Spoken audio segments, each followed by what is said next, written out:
Hello, this is Matt on the Moon Lambeau channel, and this is kind of a bullish headline here. I think that it'll bode well, ultimately, yeah, for XRP, but certainly for the fledgling Flare network. Take a look at this. 1.1 billion XRP set to receive new cryptocurrency Spark in December airdrop. And so the snapshot date for this, as many of you already know, is December 12th of this year. And as an XRP holder, for however many XRP you have, you will get that many Spark tokens for free, because that's coming from Flare Network, which has created this, what they're calling a utility fork of the XRP ledger, which is designed to work in tandem with XRP, giving it effectively smart contract capability here. And it's freaking free tokens. Okay, so think about this. Now, Ripple is not eligible to receive any Spark, but other holders are. Cryptocurrency exchanges are not.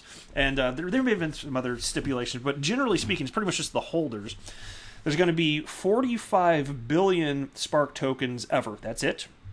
There are at max supply 100 billion XRP, and there's a little bit less because there's obviously some has been burnt since then, so it's a deflationary cryptocurrency here. So think about that. A little over 1% of XRP is already allocated towards this, and it's even better than that, though, in terms of the people that are eligible. It'd be more like double that in terms of percentages.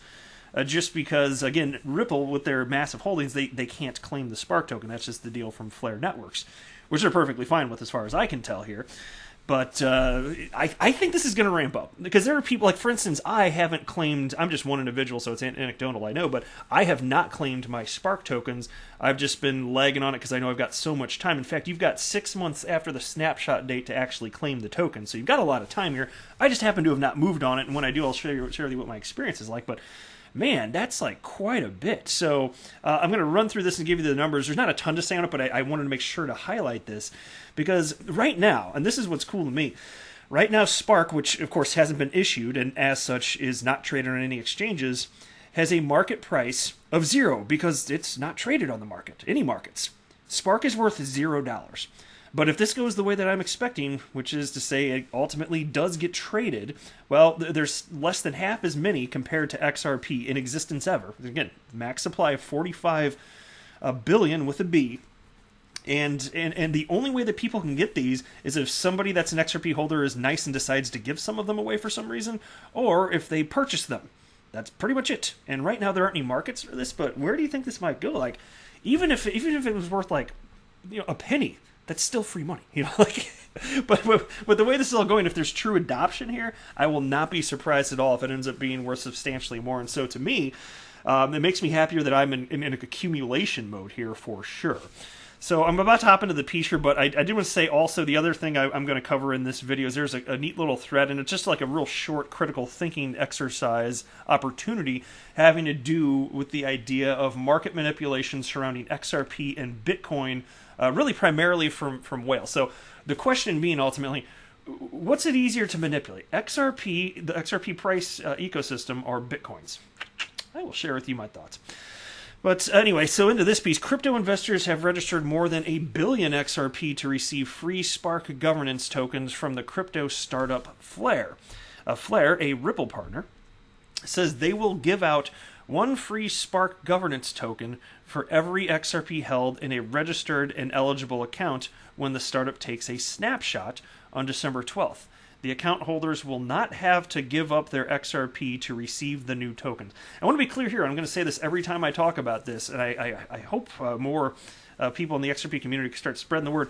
In order to receive your Spark tokens, you will never have to give up your private key. You will not have to type it into a website.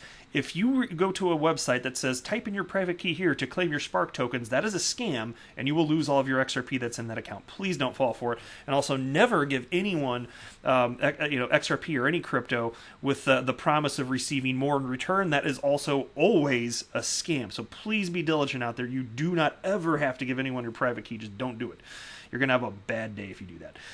Anyway, nearly 20,000 accounts are now set up to receive Spark with 1.11 billion XRP allocated in total, according to XRplor.com. The largest XRP ledger account currently holds about 168 million XRP. So holy hell, think about that. they're getting 168 million Spark tokens. Can you imagine? Like, what if it's worth 5 or 10 cents, or what if it's ever worth $1? Can you imagine what that would mean if you've got 168 million of these damn Spark tokens? I don't know if that's ever going to happen. There's been no word that this will be traded on exchanges, but it's not going to be. If it's not ever, it's always going to be worth $0. And you know what crypto does. We are speculating mofos, right? Like that is what is going on here. I would be shocked if this thing wasn't ultimately traded on open markets.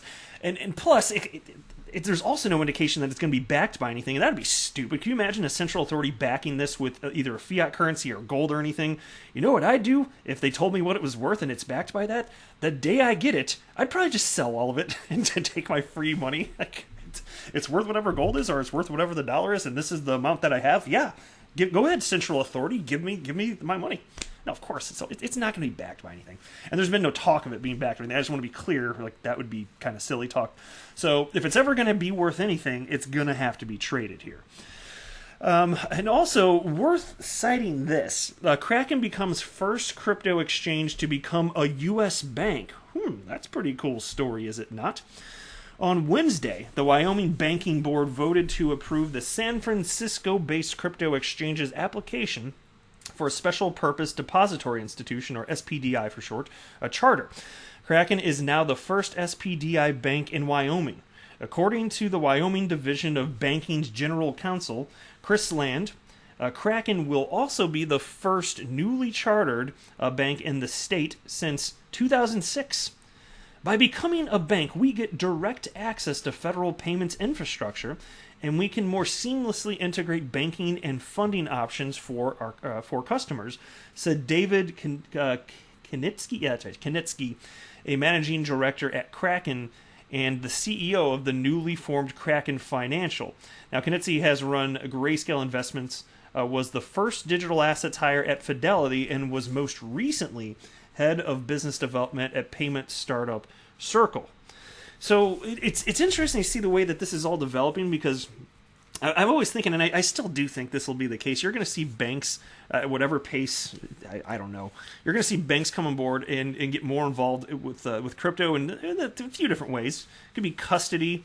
Who knows, maybe someone would even allow trading, but it's also going the other way. You're seeing cryptocurrency exchanges, so starting at the other end of the spectrum, getting more into the traditional financial system. So it's coming from both ends, and I think entities are many of them will kind of meet in the middle somewhere, which is interesting. But one thing is clear to me, this is not going away. No. This is only going to exponentially increase in terms of adoption, because cryptocurrency asset class, there's too much utility, there's too much real-world use. It couldn't be more clear this isn't going away, and that's why it's so exciting to be involved in this asset class, which is just so nascent, and I love the volatility because the overall trend is always up. I personally love that, because that's how you get the opportunity for asymmetrical gains. It just has to do, the number one reason has to do purely with how illiquid markets are. So yeah, I mean, it's not fun when it goes to the downside, but if the overall trend is up, great.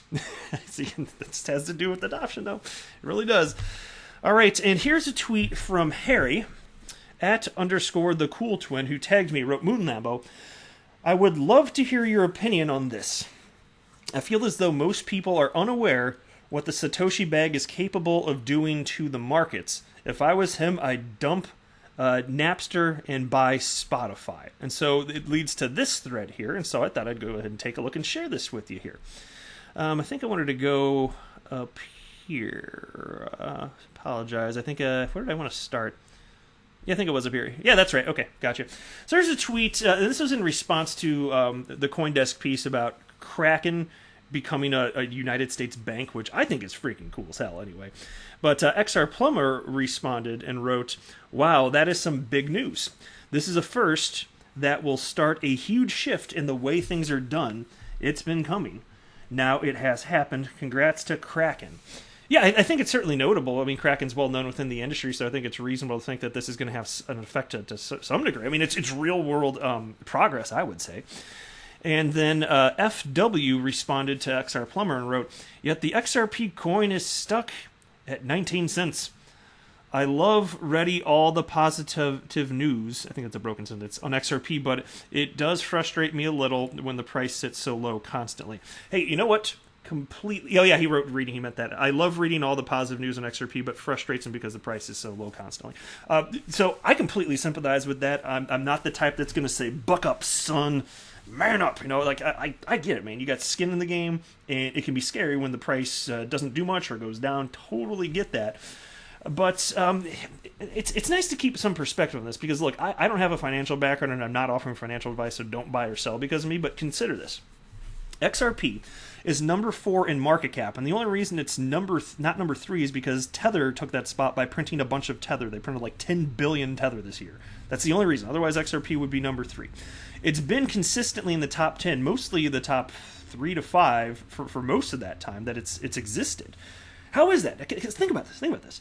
You can talk about it being 19 cents, fair enough, or that. Well, in the United States dollars, so it's what 25 cents right now, something like that, whatever. But think about this.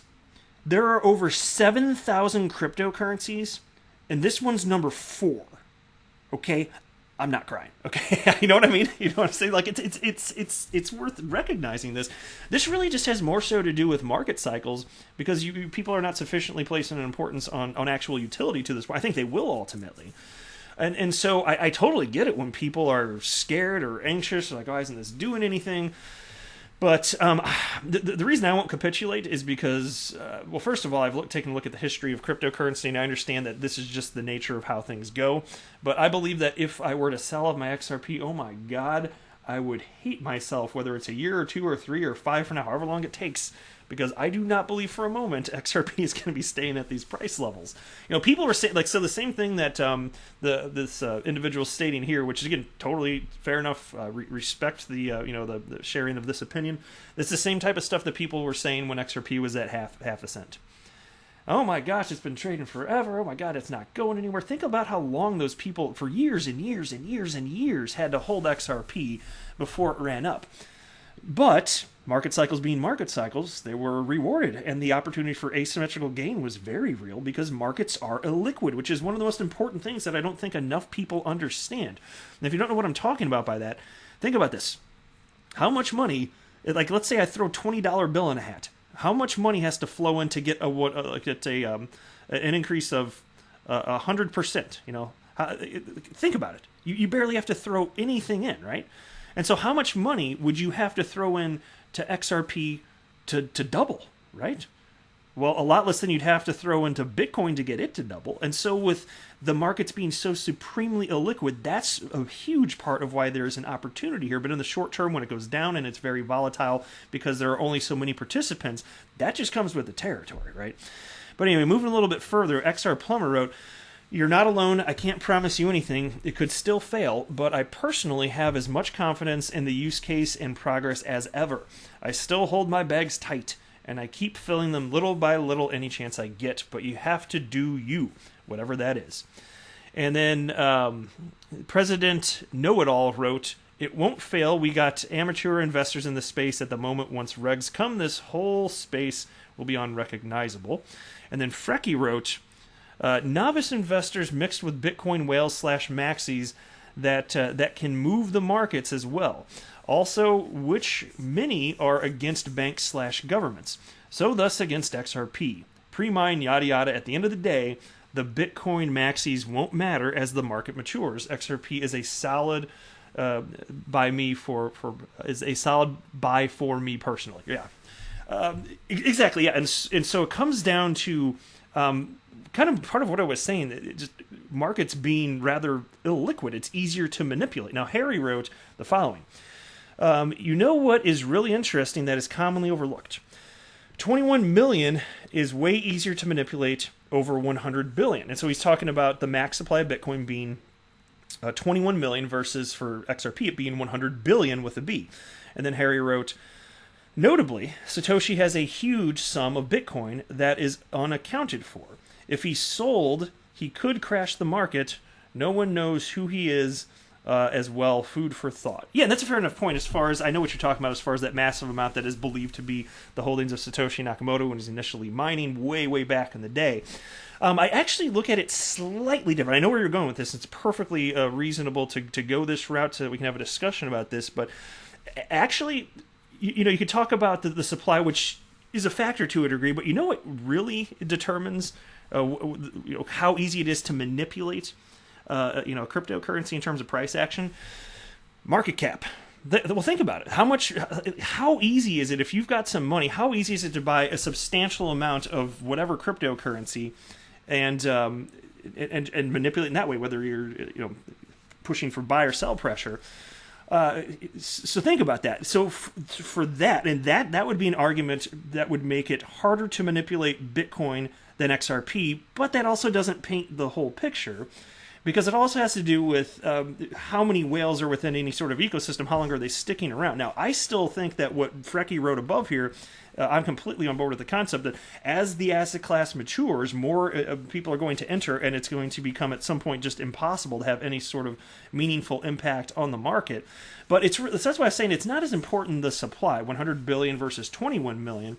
It's more about how much can you purchase and how easy is it to purchase large quantities of it, given that it's at a lower price point with not much money. And I think that's actually a bigger driver here. But unquestionably, there are whales in this space here. They're just not going to be able to have the power moving forward that they once had. They have less power now than they did 5 years ago. Think about it.